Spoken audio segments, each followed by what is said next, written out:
There is no better place in the entire United States than Ohio for the Space Command headquarters and their additional Space Force units.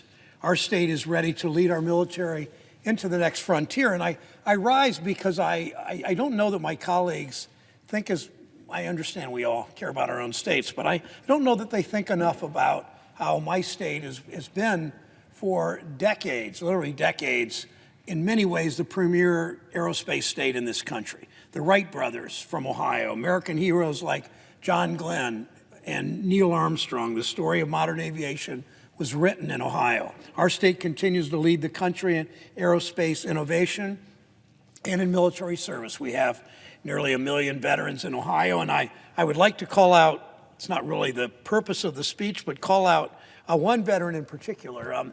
My mother's from Mansfield, Georgia, and my dad from Mansfield, Ohio, and my dad went off to war. My mother came to Washington to help in the war effort, and my dad, when he came back from overseas, he went to a soldier's dance at the Mayflower Hotel.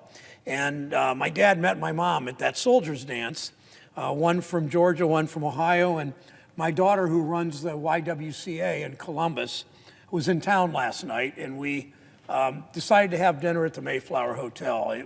I'm sure it looks very different. It wasn't a soldier's dance, but it was fun to celebrate my parents and her grandparents. But think about, back to the subject directly at hand on the Space Command. Think about the military installations we have across my state. We have Wright-Patterson Air Force Base, of course, with the Air Force Research Lab and the National Air and Space Intelligence Center and the Space Force's National Space Intelligence Center. We're home to the 88th Air Base Wing of the Air Force Life Cycle Management Center, where they support our military aircraft and engines and munitions and electronics and cyber weapon systems.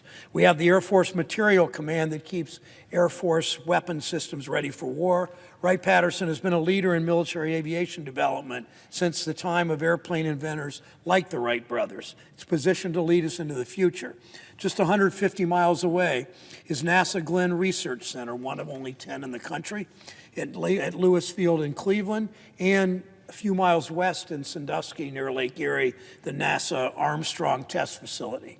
These are the facilities researching and developing and testing innovative technologies taking us to the next frontier. We have the 178th Intelligence, Surveillance, and Reconnaissance Group at the Springfield Air National Guard Base. We have our Air Guard and Reserve bases, Toledo, Springfield, my hometown of Mansfield. It makes sense to base our country's space military leadership near these important assets. They make Ohio the right location for both the U.S. Space Command headquarters and additional Space Force units. And think about the opportunity for collaboration. Having Space Command located alongside the Air Force Research Lab will assist in the creation of new space technologies and capabilities. But NASIC at Wright-Pat is already the Space Force's intelligence center. Close proximity to NASA Glenn and Armstrong Testing Facility in northern Ohio will allow Space Command and Space Force to benefit from their unmatched experience and expertise in space missions. The Armstrong Testing Facility performs specialized research and testing that can't be done anywhere else in the world.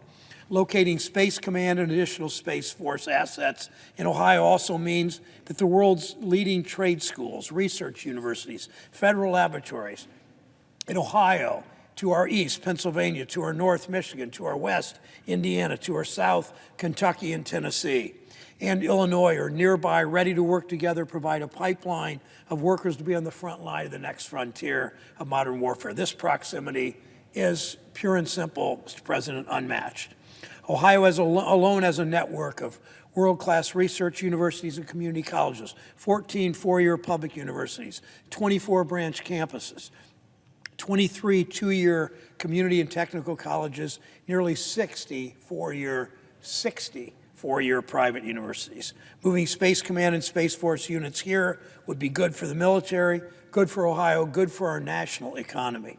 Ohioans know how important aerospace sector jobs to our state. There's a direct line that runs from GE Aviation in Cincinnati through the base and aerospace companies in Dayton, around Columbus, up to NASA in Cleveland, touching thousands of Ohioans, reaching every region of our great state. With the CHIPS Act, We're bringing 10,000 good-paying, high-tech jobs to Central Ohio, making semiconductors. And if you don't think this plays a role in our national security, ask the Chinese Communist Party if they'd rather the chips for our cars, phones, missiles, planes, and satellites be made overseas. We're finally correcting that. We finally understood as a nation we can't continue to outsource manual labor. We finally understand that chips should be made here, they were invented here and should be made here. That light bulbs invented here should be made here. That steel, where we led the world, is coming back and building our bridges and all that we should be doing. We're already the center of this country for aerospace jobs. We're going to be a major hub for semiconductors and manufacturing. Locating our space military leadership near the domestic hub of both semiconductor and aerospace innovation is good for Ohio's economy. It makes sense for our military. The military challenges of the future demand that our service members have the most innovative, cutting-edge technology. Ohio and the entire Midwest make that technology. It's not a partisan issue, Mr. President. It's not ideological either, Mr. President.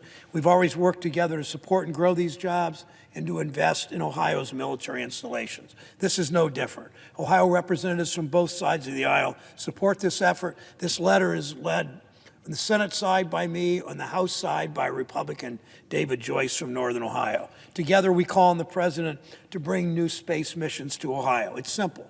Ohio stands ready to meet the space-related national security challenges the U.S. faces now and in the future. It's how you bury the term Rust Belt.